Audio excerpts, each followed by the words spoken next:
일단 저는 그 원서를 읽는 거에 대해서, 책을 읽는 거에 대해서 스킬적인 부분보다는 어떤 보면 조금 Y라는 부분에 대해 조금 집중을 해서 준비를 해서 자료를 준비해 봤습니다. 우리가 먼저 책을 읽어야 되는 이유, Why. 항상 이 얘기 나오죠. 결론은 책이다, 그냥. 자, 근데 저는 조금 다른 관점에서 한번 이렇게 접근을 해보려고 합니다. 여러분들 혹시 미셸 푸코라고 프랑스를 대표하는 현대 철학자 미셸 푸코 혹시 들어보셨나요? 구조주의 철학자고, 샤트르랑 굉장히 상벽을 이루는 분이에요. 이분은 프랑스 대표 철학자인데, 근대의 주체가 우리가 예전에 우리 데카르트가 나는 생각한다, 고로 존재한다. 그러니까 이거는 모든 명제, 철학계에서 가장 중요한 명제, 이 명제가 굉장히 중요한데 여기서부터 우리 이성이 사람이나 인간이 합리적이고 이성적이고 굉장히 개인적인 주체라는 어떤 거에서부터 시작을 했는데 프랑스 현대 철학자 구조주의 이제 미슈 푸코는 이런 모든 것들이 그냥 개인적인 문제가 아니라 이 모든 거는 권력에 의해서 만들어진다.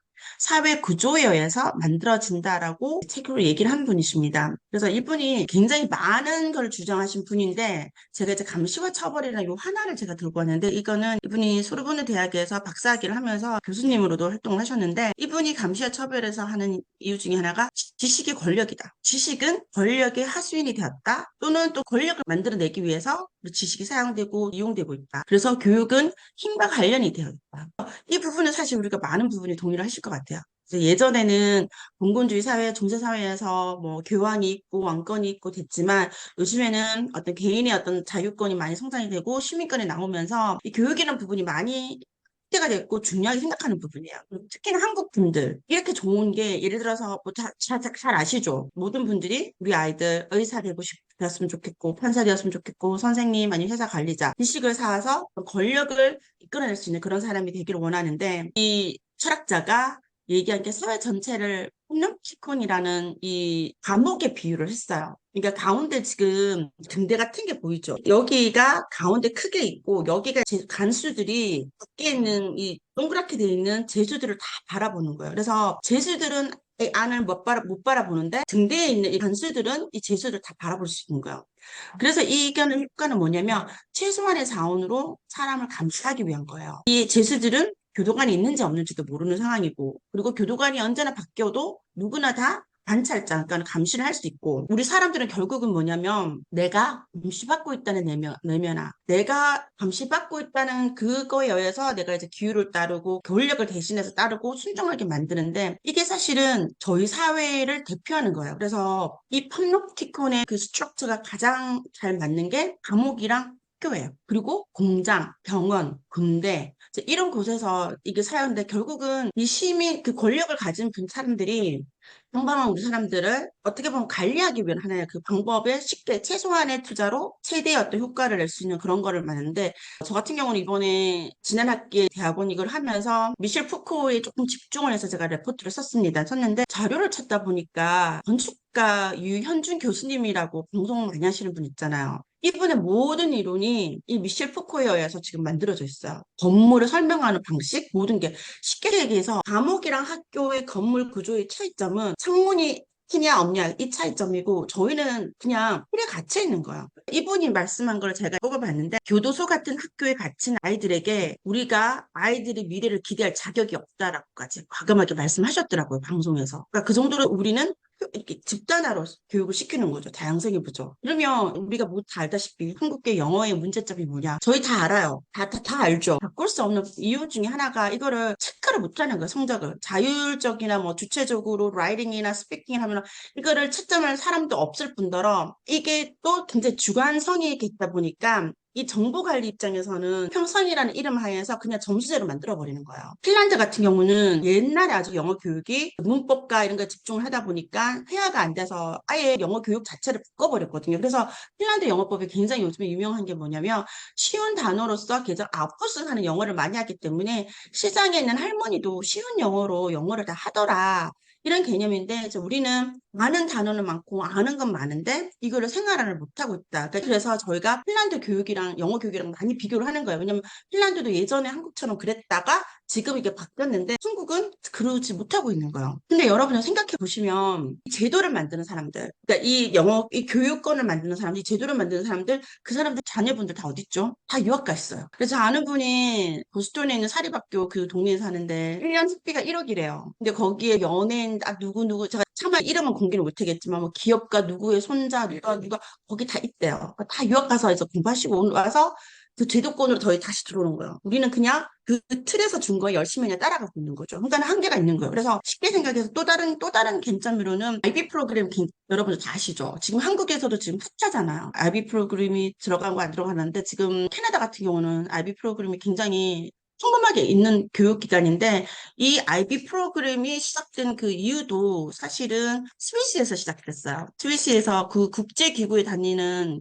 그 부모님들이 자기 직업상 3년, 5년마다 해외를 이렇게 다녀야 되는데 자기 아이들의 자녀 교육이 제일 걱정이 되는 거예요. 그래서 IB 프로그램을 만들어서 전 세계 어느 나라에 가더라도 이 최고의 교육을 받을 수 있도록 만든 거죠. 또 다른 형식의. 근데 이제 지금은 이제 IB 프로그램이 대중화로도 많이 들어오는데 혹은 어떻게 되는지 모르겠지만 캐나다 같은 경우는 공립학교를 설정을 해서 거기에서 성적이 높은 아이들이 IB를 들어가게 됐습니다. 사회 전체를 페놈티콘에 굉장히 비유하는 그 철학자고요. 그래서 이 철학자를 구조주의 철학자야. 구조주의 스트럭처. 그냥 스트럭처가 되는 거예요. 철학자가 얘기하는 게 뭐냐면 그러면 결국은 뭐냐? 본인 스스로가 누구인지 생각을 해봐야 된다. 나 자신을 돌아봐야 된다. 그러기 위해서는 여러 가지 시도를 해야 되는데 나 자신의 배려, 내가 실수를 하더라도 내 자신의 이해를 하고 그런 인식이 필요하다. 그런 얘기를 했는데 근데 마지막에 이 철학자가 한 게 그러면 홈노티콘이 있다 이거예요. 사회가 이런 틀 안에서 있는데 그러면 또 다른 결론은 뭐냐? 그럼 이 사람의 결론은 뭐냐면 이런 사회 모든 사회에서는 항상 저항자가 생긴다는 거야. resistance. 저항자 또는 창조자, 소수자, 그러니까 자유라는 문제의식을 생각하는 어떤 열린 저항자, 열린 연대를 하는 이런 흐름이 있을 수밖에 없다라고 얘기를 해요. 그래서 캐나다에서는 중고등학교 책들이 소설책들이 전부 다 이런 내용을 바탕으로 한 뜰을 읽어요. 기존의 체계를 이해하고 받아들이는 것보다는 어떻게 하면 시스템을 바꿀 수 있고 너가 생각을 패러다임을 틀 수 있느냐 이런 거를 책을 읽게 되는데 그래서 The Giver, Outsider, 1984년 뭐 애니멀 팜, 멋진 신세계 특히나 공상과학 영화 항상 있죠. 그 틀 안에 사는데 항상 거기를 이렇게 바꾸려고 하는 사람들이 생기잖아요. 이런 사람들이 그러니까 항상 시스템에 저항하는 주인공이 생긴다는 게 미셸 포커의 주장이에요. 시스템에 길들여지지 않는 인간의 자율성, 우리 인간의 주체적인 존재를 생기고, 이제 이걸 통해서 이제 파라다임을 우리가 바꿀 수 있다고 얘기를 하는 거예요. 해외 같은 경우는 라이팅, 이제 대학교 원서락은 다 라이팅입니다. 라이팅을 하다 보면 이제 책을 더 기보 한 권 읽었던 사람이라든지, 아웃사이더 두 권 읽고 글을 쓰는 사람들, 또는 이 영화랑 책이랑 같이 비교 분석해서 쓰는 사람들, 또는 한 차원 더 높아져서 이 미셸 푸코의 구조주의 철학까지 이렇게 하는 사람들, 이 글의 깊이가 다 다른 거예요. 책을 얼마나 많이 읽었냐, 내가 생각을 얼마나 많이 했냐에 따라서, 열린 사고를 많이 했냐에 따라서. 그래서 제가 지금 그 수많은 철학자와 이유 중에서 지금 상황에서는 이제 구조주의 철학자 미셸 푸코에 대해서 한번 좀 얘기를 나누고 싶어가지고 한번 가져와 봤습니다. 이 다음 사람들의 공통점이 뭘까요? 맞추시면 제가 제 그걸로 커피 한 잔 쏩니다 하고. 오늘의 주제와 굉장히 관련된 거죠. 예. 굉장히 복잡 미묘할 수 있어요. 나이도 달라, 성별도 달라. 크리에이터? 크리에이터 맞아요. 크리에이터도 맞아. 예. 응. 독가? 다독가. 다독을 해서 어떻게 했습니까, 음, 선생님? 우리랑 비슷. 플러브 영화고 있지 않나요? 다독가. 맞아. 창조자, creator, resistance, 다독가. 다 맞습니다. 버락 오바마 같은 경우는 여러분들 너무 잘 아시죠? 버, 버락 오바마 같은 경우는 이미 대통령이 되기 전에 이분 이름이 브랜드화가 된 분이에요. 아시다시피 하와이에서 아빠는 아프리카의 유학생이었고 엄마는 이제 결혼을 했는데 두 분이 이혼을 하셨어. 그래서 버락 오바마가 조부모 밑에서 자란 거예요. 그럼 우리 한국의 입장에서는 얼마나 결손가정에서 자랐습니까? 그런데 버락 오바마가 하버드 법대 최초 흑인 편집장이 됩니다. 하버드가 설립된 게 1800년 넘는데 103년 만에 최초로 버락 오바마가 백인 위주의 그거를 깬 거예요. 그렇다면 얼마나 책을 많이 읽고 얼마나 생각이 있고 얼마나 자기가 했으면 책이 최초의 편집자가 됐는데 버락 오바마 같은 경우는 대통령 시절에 때도 트위터를 통해서 책 소개를 굉장히 많이 했어요. 그 책 소개한 것 중에 하나가 저희가 읽었던 찡꼬 책도 했고요. 그리고 이분이 왜 이렇게 똑똑한가 많은 이유 중에 하나가 굉장히 긍정적이잖아요. 저는 이게 궁금했어요. 아니 이렇게 결손이고 부족한 게 우리가 그 없는 걸 찾으려면 끝이 없을 텐데 이렇게 항상 긍정적이고 했더니 제가 생각했을 때는 이분은 하와이라는 특유의 자연 환경에서 정말 자유롭게 자랐을 것 같아요. 마음껏 뛰어놀고 마음껏 경험하면서 자라고 그리고 저는 이 부모님의 공백을 책에서 채웠을 것 같아요. 그 외로움이나 공백을 정말 많은 책을 통해서 이걸 채웠어요. 그래서 어떻게 되냐면 버락 오바마의 연설을 들으시면요. 이분은 연설에는 힘이 있어요. 미셸 오바마도 얘기를 했는데 이제 옆에 얘기를 하다가 보면 흑인들이 분명 굉장히 패배주의 빠져 있고 굉장히 포기하는 상황인데 버락 오바마가 막 얘기를 하니까 사람들이 전부 다 에너지가 올라오대요. 책 많이 읽고 내 지식이 확고하고 내 안에 힘이 있다 보니까 이 에너지 파장이 생겨가지고 연설하는데 이 힘이 엄청난 거예요. 왜 자기 자신에 대한 확신이 있는 거예요. 그리고 이제 하버드 법대 교수님이 헌법 교수님이 자기가 본 학생들 중에서 제일 똑똑하다고 말을 했다고 그러더라고요. 굉장히 뛰어난 분이죠. 아마 사람들이 최초의 흑인 대통령이 나오면은 아마 오바마가 아닐까라고 경쟁했을 거예요. 최초의 여자 대통령이 나오면 힐러리가 아니었을까라고 사람들이 생각했던 것처럼 그만큼 뛰어난 거죠. 그다음에 이제 오프라 윈프리 모두들 아시죠? 오프라 토크쇼로 유명하셨죠. 근데 돈도 많이 벌고 영향도 많이 있는데 이분이 최초의 인플루언서예요. 우리가 말하는 최초의 인플루언서. 크리에이터인데 이분이 토크쇼를 그만두고 자기 개인 방송하고 북클럽 만들 때 사람들이 다 말렸대요. 근데 자기는 이거라고 확신하게 있어서 지금 나갔고 너무 행복하게 잘 지내고 있고 그리고 이분 같은 경우는 얼마나 인플루언서에 영향을 미치냐면 웨이트 워치라고 살 빼는 거기에 이제 광고 모델인데 자기가 결정을 해서 이제 딴 걸로 바꿨어요. 하룻밤 사이에 주가가 2% 떨어졌어요. 그러니까 1.8%가 떨어졌거든요. 그 정도로 완전 인플루언서고. 그다음에 이제 리즈 위더스푼. 이분은 어떠냐면 한국에도 보면 이쁘고 청순하고 왜 이런 여자 배우님들이 중년으로 넘어갈수록 이제 입지가 줄어든다는 얘기를 많이 하잖아요. 백인들도 마찬가지예요. 이렇게 그 전형적인 백인의 어떤 이미지를 사람들도 배역이 이제 줄어드는 거예요. 근데 이분은 이제 북클럽을 만드는 거예요. 북클럽을 만들어서 저 작가를 찾고 그 책을 통해서 북클럽을 하면서 책이 좋으면은 이거를 판권을 사고 그러면서 자기가 이제 회사도 차리고 제작사로도 활동을 하고 그러면서 자기의 인생을 전환을 한 거죠. 그래서 이혼을 했는데도 잡지 측에 보면 이혼을 했지만 너무 행복하게 잘 지내고 있다는 거야. 북클럽에다가 돈도 벌고 북클럽을 통해서 좋은 사람들하고 만나고 그래서 이혼을 해도 남자가 없어도 외롭지 않다. 그러면서 이렇게 잡지 책이 한번 나왔더라고요. 그리고 엠마 왓슨 이분도 최근에 그룹을 오픈했어요. 이분 같은 경우는 페미니즘 위주로 많이 북클럽을 하고 있고 이분은 온라인 토론도 가능한답니다. 여러분 나중에 영어 실력이 엄청나시면 이분 북클럽에 가서 영어로 말씀하실 수 있어요. 북책에 있는 이 독서 인구가 줄어들긴 하지만 이제 오히려 책을 읽는다는 자체가 자기 브랜드가 될 수 있는 세상인 거죠.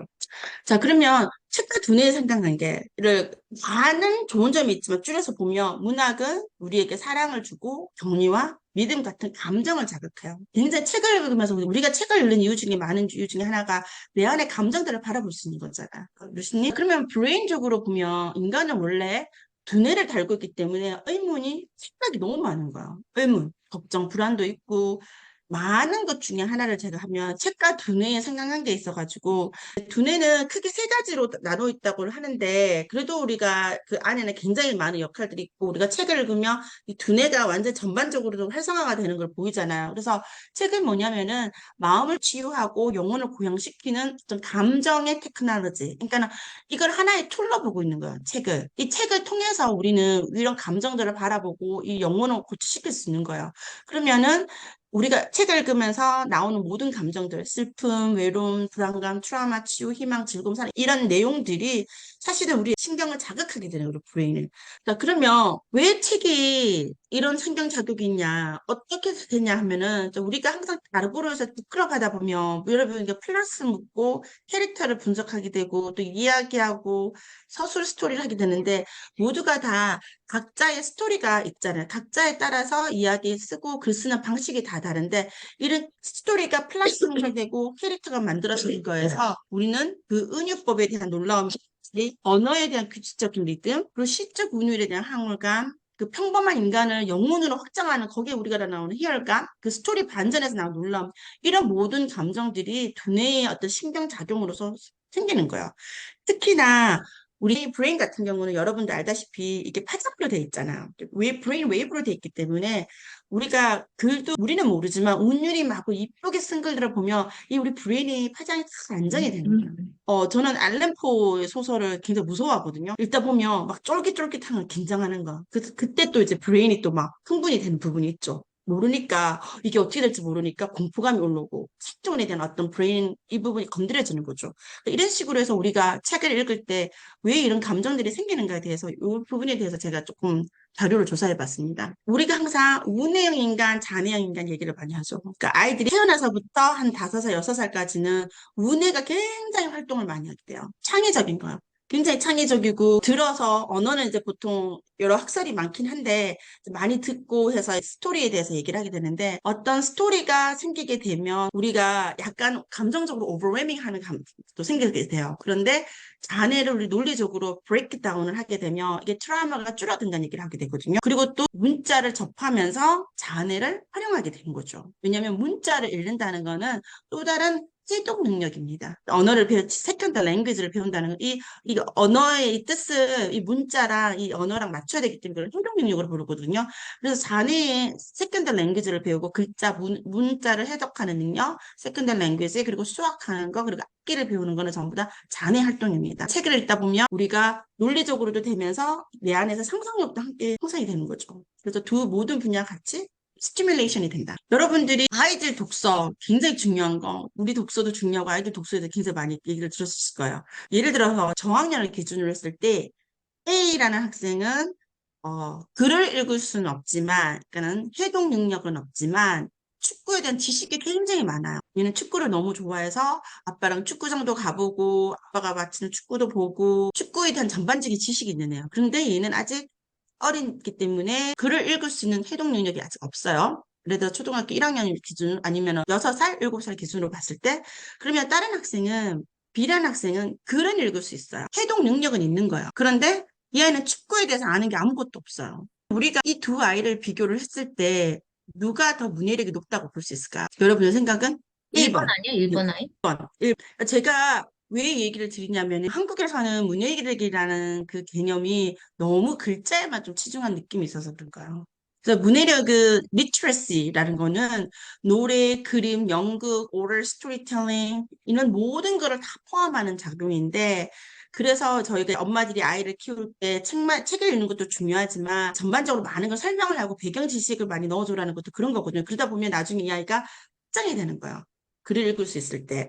그런데 그 중에서도 책이 고도의 정신작용이기 때문에 두뇌 활동이 가장 활동하다고 하지만 그래서 제가 드리고 싶은 거는 너무 글자에만 애들을 너무 책에서만 그러지 말라는 말씀을 조금 드리고 싶어서 하고 아이들의 특성상 모든 아이들은 책을 좋아합니다. 이거는 기본 규칙이라고 생각해요. 왜냐하면 아이들이 가지고 있는 가장 위대한 능력 중에 하나가 저는 상상력이라고 생각합니다.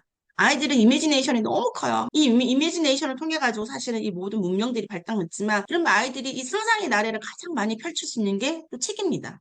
책을 통해서 가장 많은 상상의 나래를 펼칠 수 있는 거야.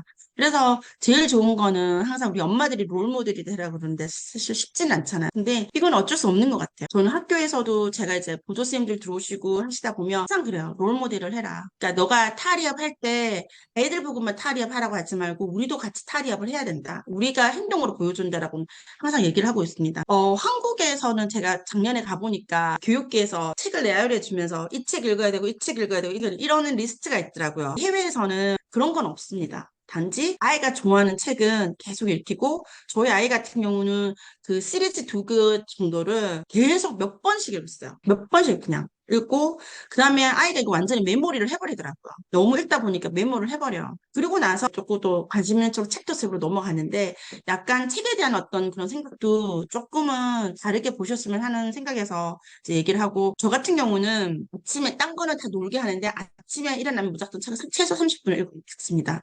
책 읽고 그다음에 뭘 하는 거야. 규칙은 지켜주는 거. 그리고 특히나 북미뿐 아니라 영어를 중심으로 수업하는 곳에는 이제 크게 선생님이 수업을 하고 소그룹을 나누어서 그 책에 관해서 얘기를 하고 있죠. 그게 저희 아르보르에서도 하고 있는 거고 여러분들에게 말씀드리고 싶은 거는 엄마들이 책에 대해서 질문을 많이 해주세요. 그리고 저희가 리더님들도 보면 우리가 질문을 뽑아오는 것처럼 우리는 항상 아이들에게 오늘 선생님에게 질문했어? 질문 뭐 했어? 이렇게 물어보지만 아이들도 질문을 받지 못하면 질문을 만들어내지도 못해요. 그래서 엄마들부터가 이제 책에 대해서 캐릭터 어땠어? 줄거리 어땠어? 리사이트해서 그런 걸 하다 보면 저게 책을 통해서 다양한 주제가 확장이 되는 거죠. 책을 툴로 해서 저희가 시사, 철학, 뭐 과학 모든 거에 대해서 이제 대화가 가능하는데 해외에서는 짱 많이 하는 게 아니고 모든 과정에서 하는 것도 하는 게 이제 잠자리 독서입니다.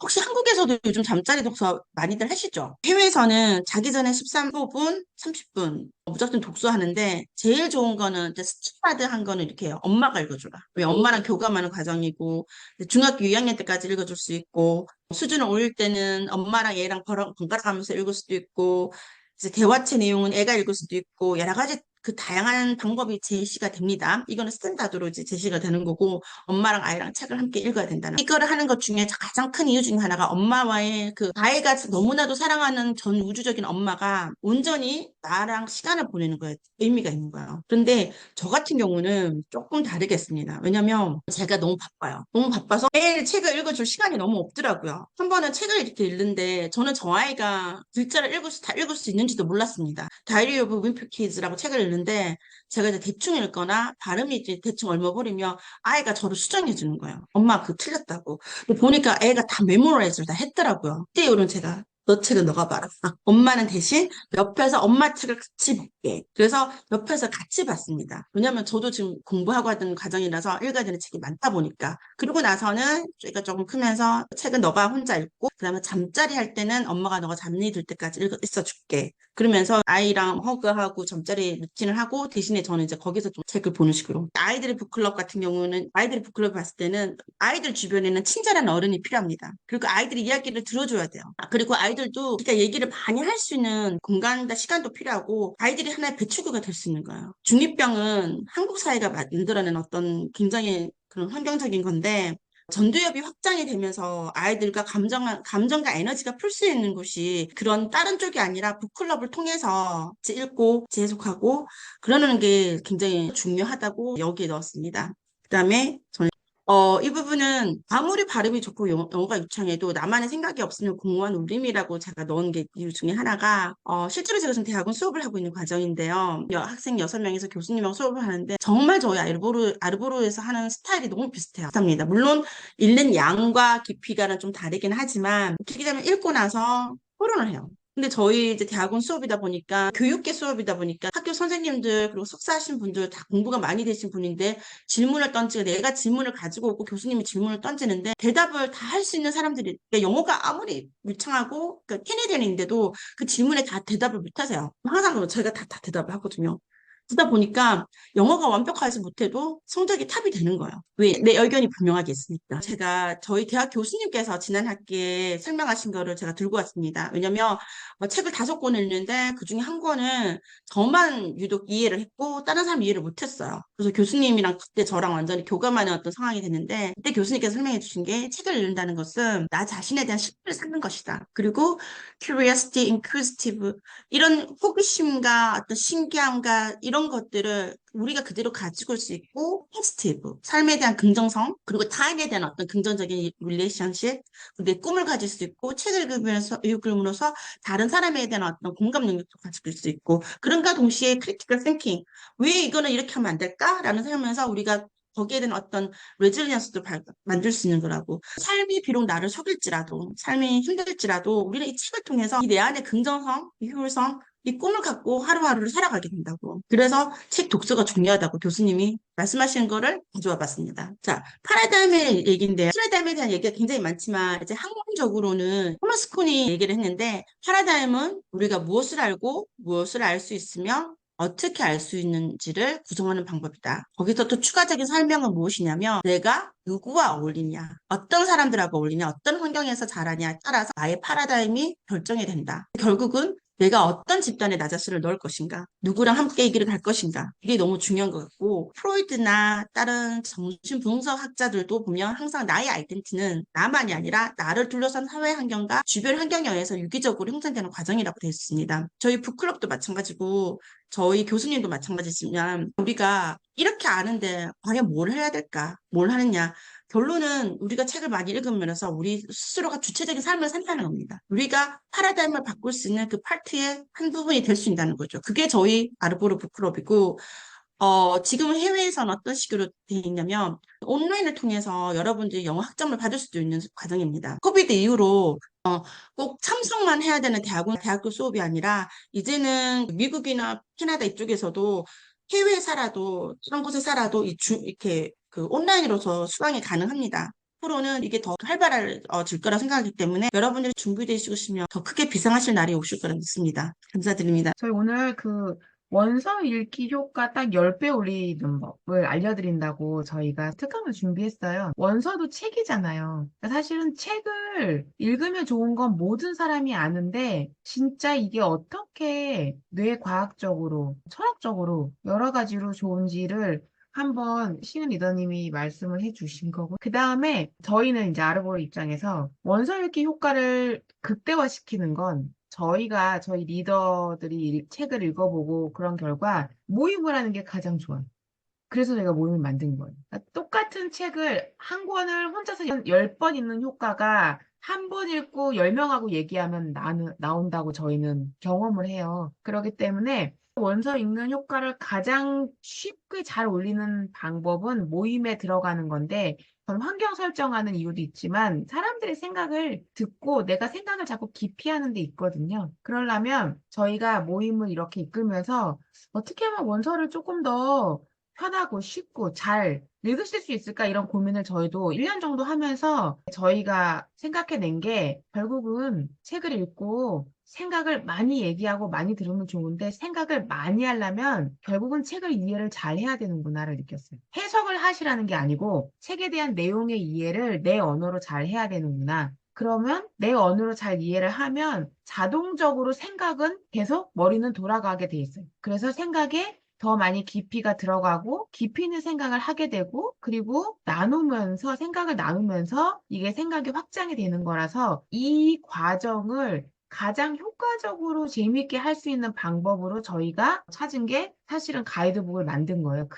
그래서 원서 읽기를 효과가 딱 10배 좋게 만드는 법은, 저희가 오늘 알려드릴 법은, 가장 쉬운 방법은 가이드북을 어떻게 쓰느냐에 따라서 이게 굉장히 차이가 많이 나요. 오늘 같이 함께 하시는 분 중에 티경님이 가이드북을 사용하시죠? 혹시 가이드북을 또 잘 사용하시는 분 계세요? 이게 성격별로 달라요. 저희 리더 3명도 MBTI가 달라서 다 다르게 사용해요. 저희도. 그래서 어떻게 사용하세요, 희경님은? 저는 일단 먼저 책을 읽고, 해당 주의 책을 읽고, 그 모임 참여하기 전날 밤에 가이드북을 읽으면서 제가 밑줄 그어놨던 거 체크하고, 내용을 보고 다시 한번 복기하고, 질문에 복귀. 대답을 먼저 해보면, 다음날 그 모임을 할 때 저도 제 생각을 정리해서 한 번 더 말할 수 있고, 다른 분 어떻게 생각했는지 네, 할 수 있어서 정리하고 복귀하는 음. 용도로 사용하고. 희경님이 정말 정답을 얘기하듯이 얘기하세요. 그래서 적어 놓으시나? 이럴 정도로 정말 정답을 얘기하시는 정도로 얘기하시는데, 저는 그 생각을 했어요. 그때 가이드북을 쓰신다 그래서, 아, 생각을 정리하셨구나. 네, 생각이 정리돼서 저렇게 딱 깔끔한 생각을 말씀을 하시는구나. 그렇게 저는 이해를 했거든요. 희경님은 그렇게 사용하시는구나. 복귀용 너무 좋네요. 선아님은 어떻게 사용하세요? 저도 비슷한데요. 일단 음. 오면 처음부터 끝까지 보고, 그다음에 그 해당 주분 제가 읽고 나서 질문에 저 혼자 이렇게 답 쓰고, 그다음에 제가 좋아했던 구절 이렇게 적어 놓은 거를 다시 옮겨 적기도 하고. 네, 되게 잘 사용해요. 사실 저희가 사용하는 방법이 달라요 그랬잖아요. 저희 리더 3명이서 막 회의를 하면서 얘기할 때 보니까 이거를 쫙 읽어가지고 책에 대한 이해와 캐릭터의 이해와 이런 서머리 이런 거를 쫙 이해를 먼저 하고 책으로 들어가시는 분이 있어요. 그러면 책이 훨씬 잘 읽힌다는 분이 있어요. 책의 이해도가 훨씬 좋아지고 책이 더 친근하게 느껴지고 내가 좀 아는 얘기를 하고 작가도 이해하니까, 아, 왜 이런 얘기를 이렇게 썼구나, 이런 게 좀 이해가 잘 된다는 그런 분들이 계세요. 음. 그러니까 본인 성향이 뭔가 되게 오거나이즈 된 분들은 그렇게 가이드북을 쓰시면 훨씬 책을 읽기가 쉬워지시더라고요. 효과도 좋아지고. 또 반대 성향 분들이 계세요. 나는 책을 읽기 전에 어떠한 정보도 놓고 싶지 않아. 나는 나만이 느낄 거야. 나만의 느낌으로 책을 느낀 다음에 일단 그게 중요해. 하는 사람들은 일단 책부터 읽어요. 책부터 읽고 책에 대한 느낌을 다 받은 다음에 가이드북에 가서 보면 이게 매칭이 되거든요. 아, 이게 이래서 그랬구나. 아, 내가 느낀 게 이게 이런 느낌이었구나. 이렇게 또 복기용으로 쓰시는 분이 있고 예습용으로 쓰시는 분이 있고 약간 완전 그 좀 느낌이 달라요. 근데 어떻든지 간에 책이 더 재밌어지고 깊이 있게 이해되는 거는 어떻게 사용해도 비슷해요. 저희가 느끼기엔 원서가 약간 이렇게 막 내가 원서에 확 들어가지 않는다. 원서가 좀 거리감이 있다. 이런 분들한테는 브릿징 역할로 매우 좋아요. 얘를 한번 쓱 보면서 아, 이런 종류의 책이니까 이런 내용이니까 하고 이렇게 싹 들어가기 되게 좋고 그 다음에 그런 것도 있어요. 영어의 레벨에 따라 다 조금씩 다른데 내가 원서가 쉽게 좀 편하게 읽힌다라는 분은 사실 원서 먼저 읽는 것도 너무 좋아요. 그런데 원서가 나 약간 조금 어려운 것 같아. 아니면은 내용이 어쩔 때 보면은 조금 이해가 안 가는 부분이 있는 것 같아. 이런 분들은 가이드북에 나와 있는 질문을 먼저 보면 되게 좋아요. 질문을 먼저 보면 아, 이런 느낌의 내용이 나오는구나. 나는 책을 읽으면서 이 질문을 머리에 약간 담고 있으면 책을 읽으면서 그런 생각을 내가 조금 더 깊이 있게 들어갈 수 있어요. 그래서 원서를 10배 잘 읽는다는 건 사실 그만큼 잘 이해하고 내 생각을 그만큼 많이 확장했다는 얘기이기 때문에 그렇게 해서 책을 일단 가이드북을 그렇게 활용을 하시면 책을 나 혼자 읽는 것보다 가이드북 없이 제가 저를 봐도 한 4~5배는 책을 좀 더 다면적으로 봐요. 깊이 보고 다면적으로 봐요. 그렇게 4~5배 책에 대한 이해가 많아지면 그리고 생각이 정리되잖아요. 가이드북에는 질문이 있기 때문에 거기에 또 저희가 넘어가면 이거 지금 보시는 가이드북은 Midnight Library 가이드북 시작이거든요.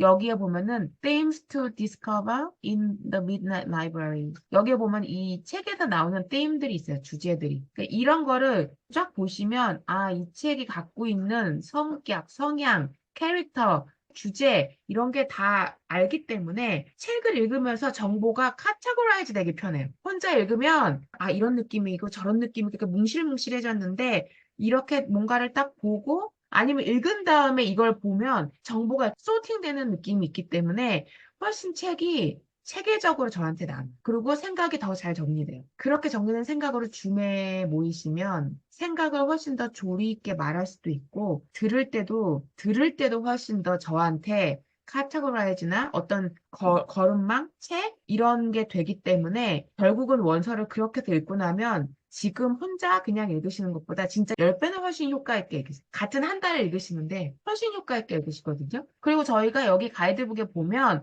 리더스 리뷰 코너가 있어요.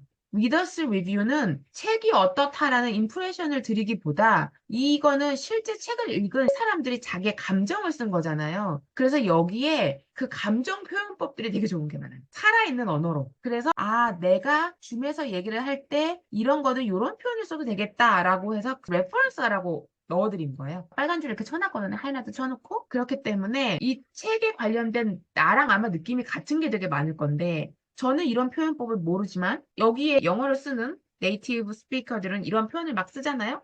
그러니까 이런 거를 보시고 내 걸로 해서 말하는데 적용해 보시고 그렇게 하시라고 저희가 넣어놓은 거기 때문에 이거를 저는 리뷰 잘 안 봐요. 제 성향상. 저는 남의 의견이 별로 필요 없는 사람인 것 같아요. 그냥 그런데 이런 표현 때문에 저도 보게 됐어요. 그래서 되게 효과가 좋고 재미있게 또 표현을 습득할 수 있는 그런 방법이기 때문에 넣어놨어요. 그래서 이렇게 가이드북을 활용하시면서 다음 페이지로 가시면 가이드북에는 그 섹션이 있어요. 한쪽에는 책에 있는 좋은 글들을 이렇게 코어들을 제가 쓰고 옆에는 제 생각을 쓰는 라인을 저희가 만들어 놓은 페이지가 있거든요. 듣는 내용, 그러니까 밖에서 나한테 접해지는 내용 왼쪽에다 쓰고 그 종이를, 노트를 반을 접어서 두 칸을 만든 다음에 세로로 왼쪽에는 내가 듣거나 보는 거를 쓰고 오른쪽에는 거기에 대한 나의 생각을 써버려요.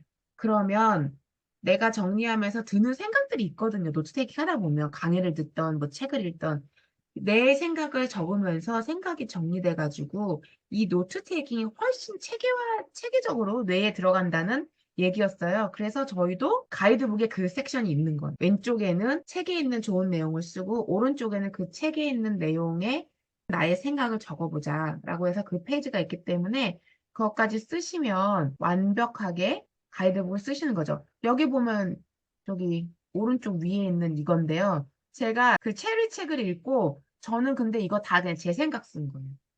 제가 그냥 그 책을 읽고 너무 감동적이잖아요, 체리 책. 그래서 저희가 가이드북을 굉장히 좀 더 효과적으로 쓰시기를 바라는 마음에서 그러면 일단 원서를 10배 쉽게 읽는, 효과적으로 읽는 방법은 많이 해결되거든요.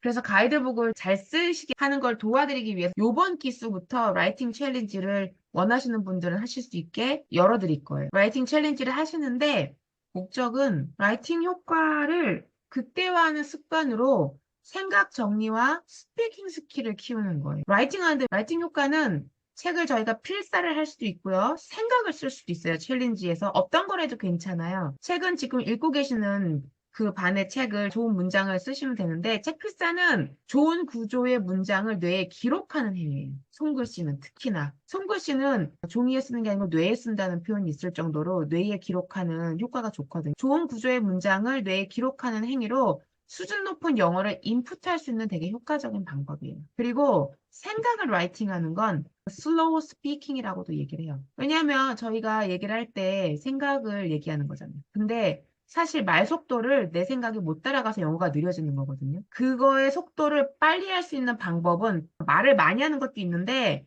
고급진 말을 하려면 생각을 정리해야 돼요. 그러려면 라이팅을 하는 게 가장 좋아요. 그래서 저희가 이제 챌린지를 4기부터 5월 달부터 시작을 하려고 시작을 합니다. 방법은 월요일에서 금요일 주 5일 동안 4주간 20일 동안 네이버 밴드에 인증하는 거예요. 여기에 Love Myself에 계신 분들은 인증 방법 거의 비슷해요. 그리고 낭독 챌린지와 인증 날짜 기간이 똑같아요. 라이팅 챌린지 참여는 선택이에요. 하시고 싶은 분만 하시면 돼요. 이 라이팅 챌린지는 댓글 소통 목적은 아니에요. 주중에 매일 글쓰기를 습관화시키는 거에 목적을 두고 있어요.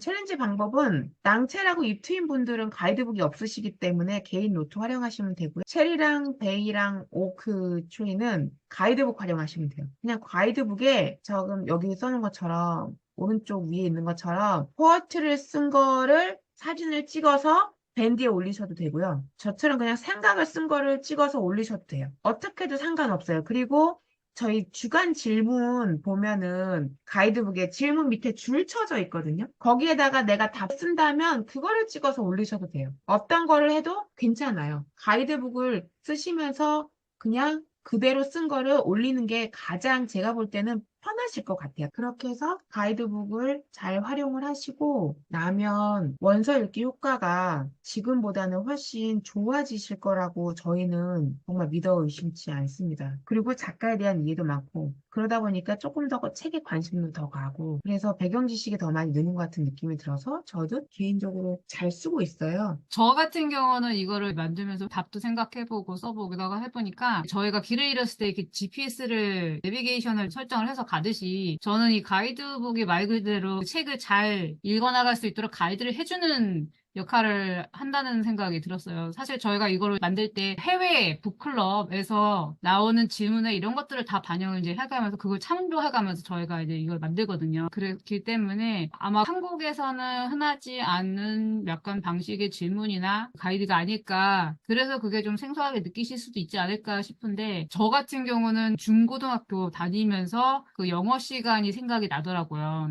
그때는 저도 굉장히 영어를 막 헤매면서 배우고 있었던 시절이라 이거를 잘 이해를 못했었는데 실질적으로 저희가 지금 여기서 이제 시은 리더님과 저희가 서로 이렇게 막 같이 추천해주고 하는 원서들이 제가 실제로 그 외국인 고등학교를 다닐 때 영어 시간에, 리터처 시간에 다뤘던 책들도 있어요. 그러면서 저는 그때 열심히 이해를 잘 하지 못하고 참여를 못했었던 그 시간을 다시 약간 리커하는 듯한 느낌이 들면서 되게 좋더라고요. 이 지금 하시는 게 외국 학교에서 다 다루고 있는 그런 방식이라고 보시면 될 것 같아요. 거기다가 또 리더님께서 대학원에서 캐나다에서 배우고 계신 그런 이론이나 여러 가지들을 적용을 하면서 이 안에 다 담는 것이기 때문에 이 한 권 한 권을 그렇게 다 정말 이렇게 말씀하신 것처럼 씹어 드신다면 진짜 유학 부럽지 않은 영어 실력을 키울 수 있지 않으실까. 저는 그걸 진짜 장담을 하거든요. 저도 사실 유학을 다 갔다는 왔지만 실제로 한국에서 영어가 더 많이 는 케이스이기 때문에 네, 그렇게 자신 있게 말씀을 드릴 수 있을 것 같아요. 저희 새벽 낭독하는데 저희 참여자분들 중에 대치동에서 컨설턴팅 하시는 분이 계세요. 근데 그분도 말씀하셨어요.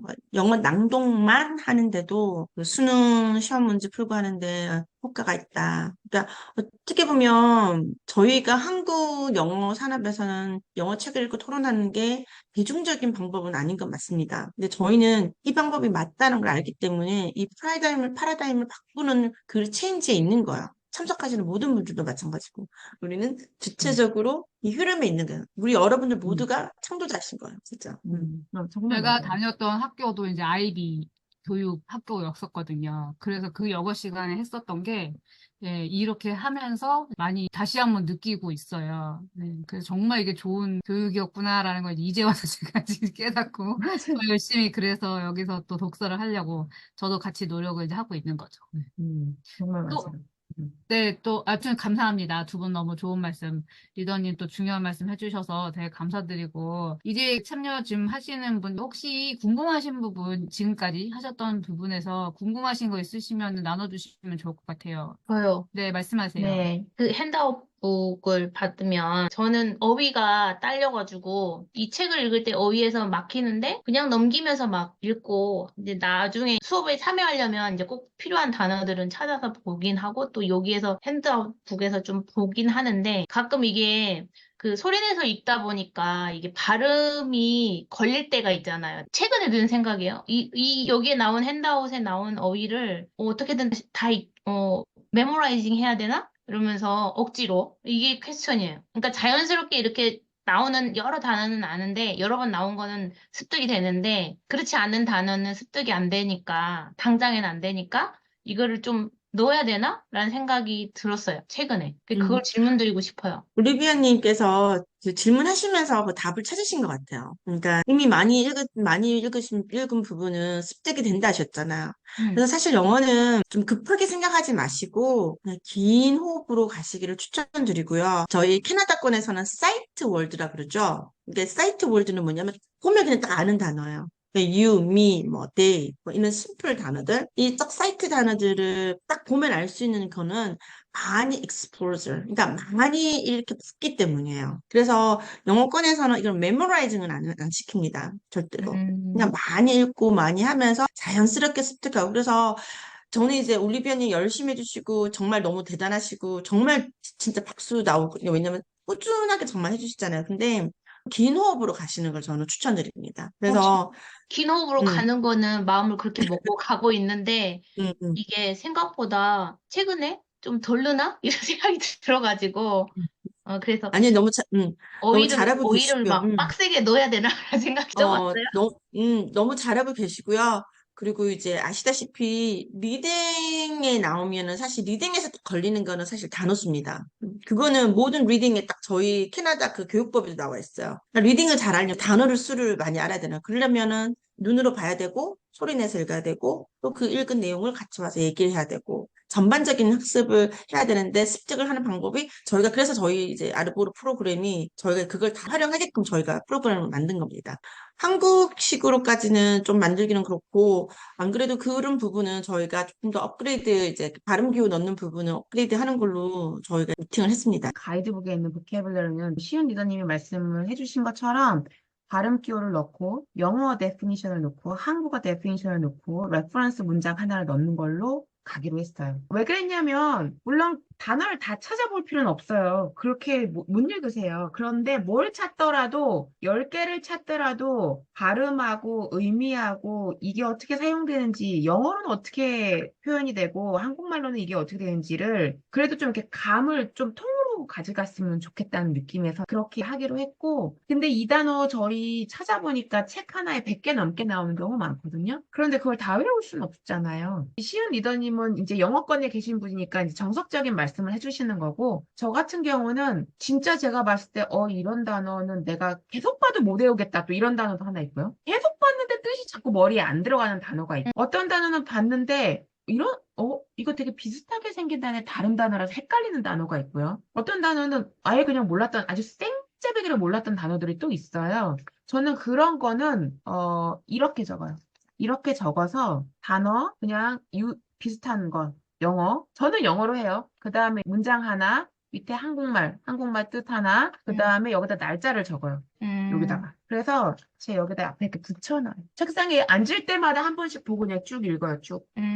그래서 저거 제가 날짜를 붙여놨기 때문에 한 2주에서 3주에서 길게는 한 달까지 가면 그냥 띄어서 버려요. 저런 거를 몇 개 만들어놔요. 책 하나에 제가 볼 때는 마음 먹고 쓰면은 많이 나오겠지만 저 10개 이상은 안 만들어요. 그래 만들어서 책상에도 화장대 거울에도 하나 붙여놓고 냉장고 앞에도 하나 붙여놓고 제가 많이 가는 곳에 그냥 하나씩 이렇게 붙여놔요. 갈 때마다 읽고 그렇게 되면 머릿속에 들어가요. 그럼 띄어서 버려요. 그러고 나서 다음 책에 나오면 뭐였더라? 반갑죠. 이렇게 있다가 기억나요. 네. 그 정도로 단어 외우는 건 저는 괜찮다고 생각하는데, 이 보캐뷸러리를 내가 다 외워야지 깜지를 만들기 시작하면, 야르보르랑은 이제 안녕이에요, 안녕. 못해요, 그렇게는. 그러니까, 그 정도 어떠실까 생각합니다. 저 같은 경우는 여러 가지 책을 계속 무료낭독이랑 뭐 체리, 베이, 오크를 다 하고 있다 보니까 읽어야 되는 책이 많잖아요. 되게 그게 여러 가지를 읽으면서 경험한 게 뭐냐면 뭐 체리에서 봤던 단어가 무료낭독에서 나오고 다 그렇게 같은 낭독가 그 단어들이 반복이 되는 게 그거를 알겠는 거예요.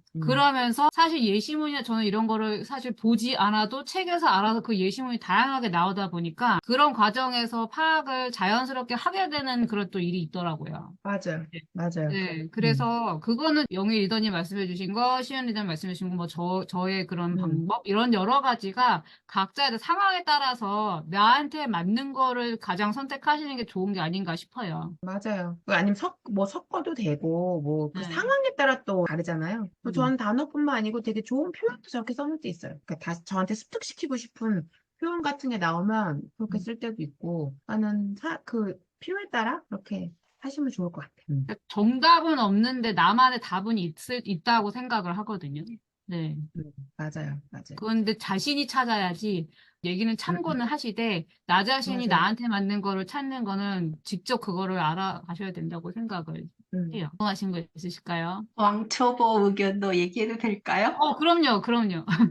저는 5개월 반 전부터 백지 상태에서 비동사부터 공부를 하면서 이제 길을 모르니까 이것저것 짬뽕해서 공부를 스스로 했는데요. 그러니까 인강도 들어보고 교육방송도 들어보고 혼자 책을 가지고도 해보고 길을 찾으면서 공부를 해봤어요. 그런데 이제 4가지를 동시에 해요. 듣고 보고 쓰고 입으로 뱉고 그렇게 공부를 하는데요. 외우는 건 제가 외워도 봤어요. 단어도 외워보고 문장도 외워보고 외우는 건 아무 소용이 없어요. 다음날 다 까먹어요. 근데 계속 반복되면서 제 입과 눈에서 익숙해지는 게 중요한 것 같아요. 그게 익숙해지면서 제 것이 되더라고요. 그래서 지금도 길을 찾으면서 이 방에 들어와 있는 것 같아요. 잘 오셨어요. 비동사부터 시작했어요. 진짜 완전 백지여서. 아, 네. 또 궁금하신 거 네. 있으실까요? 다른 분들 너무 대단하셔가지고 항상 민폐인 것 같더라고요. 전혀 아니세요. 진짜. 네, 오늘 많이 도움 되셨기를 바라고요. 또 다 뵙는 걸로 하겠습니다. 네, 감사합니다. 감사해요. 감사합니다. 감사해요. 바이바이. 감사합니다. 고생하셨어요. 감사합니다. 바이.